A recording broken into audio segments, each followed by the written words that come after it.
Hello, second part of Tide of Darkness movie. I know you all have enough of it, the event is over. But I know soon this event going to be introduced in Kings of Avalon, so they maybe use some knowledge from here. I hope we, Guns of Glory players, going to use some tips and tricks in the future as well. As a reminder, I just want to let you know I have huge point back discount prepared for you. You may get up to 75% back for your purchases. If you mail me, I'll present you more details. You need to have any Android device to use it. Huawei discount is completely legal and you manage it by yourself, which I'm sure a lot of players appreciates the most. So first, where to place fort? Look at the position of our fort when it's placed. You have to think in advance about first and second tower you want to liberate. So you see, we were trying to optimize fort location so we could place towers in a second tower direction, maximizing its possibilities. You can see these towers are in line. Our goal was to reach this tower, so this way we saved some good amount of kilometers. If you can't place first banner and you made sure you are first R4, R5 and second you have enough of crates, make sure banner location touches your current territory. Then if you still can't place the banner, it's probably because your alliance towers are placed but not built. Chop chop and build them quickly. Then alliances started to see their mistakes with placing banners or with the whole alliance territory location. My advice is, if you realized you have nowhere to go or you wasted banners and accomplished nothing, yes, do start from the beginning. Switch location, rebuild fort, but only during the first day. I would switch everything and start to build from the scratch if my alliance had less than 10 banners used, because you will get banners back, but you won't get crates used on them. First, banners are cheap, so 10 of them is not so difficult to resupply in my opinion. But each next banner costs more and more crates. Remember that if you disconnect one banner, whether it's your R4 or in the fight with the other alliance, you disconnect the whole path and you won't gain merit per hour from those disconnected banners and towers. Next common question was, what is the maximum of banners? Each banner consumes more and more crates, so I'm impressed that this question started to occur on Tuesday, second day of the event. So the maximum of banners is 70. Then, when some alliances started to reach maximum, they were considering attacking other alliances' territory and taking over their towers. You can't accomplish that suddenly, because to attack other alliance banner, your territory needs to touch theirs. So before you get somewhere near your opponent's banner, they will probably be very aware of your plans. What does it give you? Well, each banner build gives you some merit per hour. May I remind you, merit is fancy word for points. So if you have more connected banners, you slowly gain points, hour by hour. Each liberated city gives 5,000 merit at one time. Then it also generates merit per hour. When you get close to your opponent's tower, first you need to get their banners. Let's hope they won't mega rally it. If you demolish their banner, then you may take over the city. You won't get 5,000 points again, but you deprive your opponent hourly merit from this tower and you will gain this merit for your own leaderboard. If you decide for the tactic to hop from one city to another just to build your fort and liberate the cities, you won't lose your earned merit, but you won't earn more from those banners built.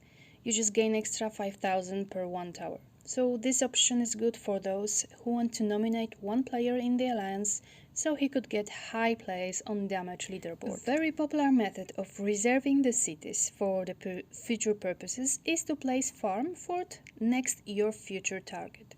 You don't even need to build it, just place it. This may be used in malicious way.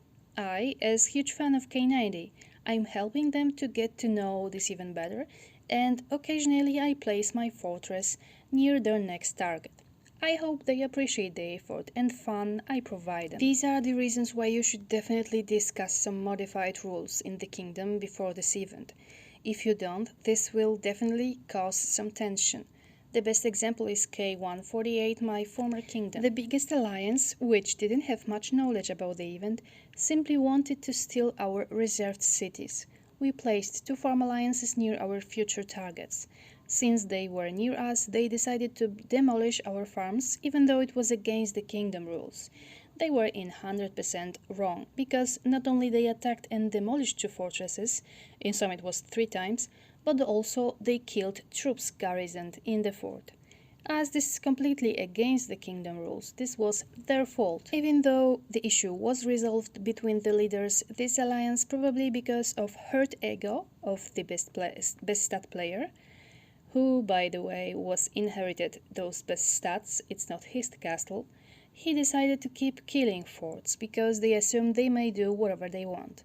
Our king had different opinion about the situation, so later on, after event ended, this alliance decided to attack 2 alliances during nap without any warning. Why the universe is still expanding? To fit so many egos placed in there. These attacks included an attack on my castle. Fortunately, I lost forever only 90 mil power and I still won the battle.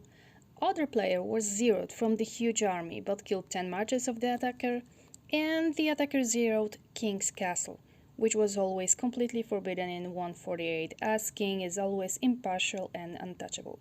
It's been a month and war is still on in 148. These attackers lost this war completely, almost everyone is zeroed, and during the last 3 weeks they lost all 4 wonders they had. This short story shows that discussing rules is very important. My suggestion is 1. Forbid farm alliances to reserve cities, or 2. Allow the kingdom to hit buildings and banners during the event. I prone to the first suggestion, but it requires gentleman's agreement, so it may be harder to execute. Regarding losses and healing, please remember, if you attack or you're being attacked in alliance buildings, the losses are normal. There is no additional hospital. If you have losses when attacking or defending banners, then you only have wounded. It doesn't mean you don't pay for those losses. Your hospital normally requires resources and speeds to heal wounded. Then, when your hospital is full, remaining troops go to sanctuary, and here, depending on your setup, you have real losses. Usually it's somewhere near 25% of your troops. So please bear in mind the description about only wounded may seem to be a little misleading. Of course, this event also encourages us to tamper with stuff for personal gain.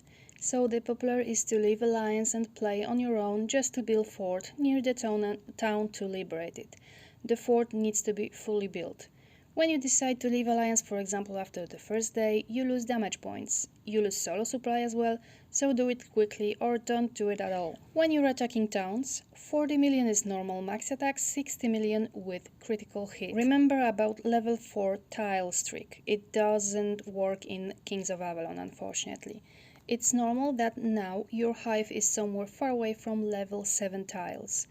But to compensate this just a little bit, you may simply click search and choose level 4 for each kind. The system will generate those tiles near you, regardless where you are. It's always something to gather on. What to do with these? Well, expedition orders I mentioned in my first movie, you have limited numbers of them per reset, but unless you went to solo alliance, you should have enough of them. Solo supply and crates are just graphic representation of the points you collected, and they will disappear when event ends. And event ends before KVK, so it doesn't overlap for you. No worries, you may attend both without losing rewards. If you're surprised by this event coming up live when visiting someone else's alliance, or you simply want to switch alliance, you can do it, but you just won't earn your solo points during the first day. As the daily rewards aren't so magnificent, I think it's worth to find your place and let this one set of rewards go. If you want to prepare before event, well, as I mentioned in my first movie, you may hoard stamina, clear kingdom from dead fortresses and discuss rules. But you cannot predict where the city is going to be placed, because there are a couple of different tower setups. So you have to wait with potential decision about moving your fort. You may also nominate R5, who's gonna be online a lot, more Air Force to place banners. I hope I addressed more of your questions. If you have more of them, please ask them in comments. Thanks.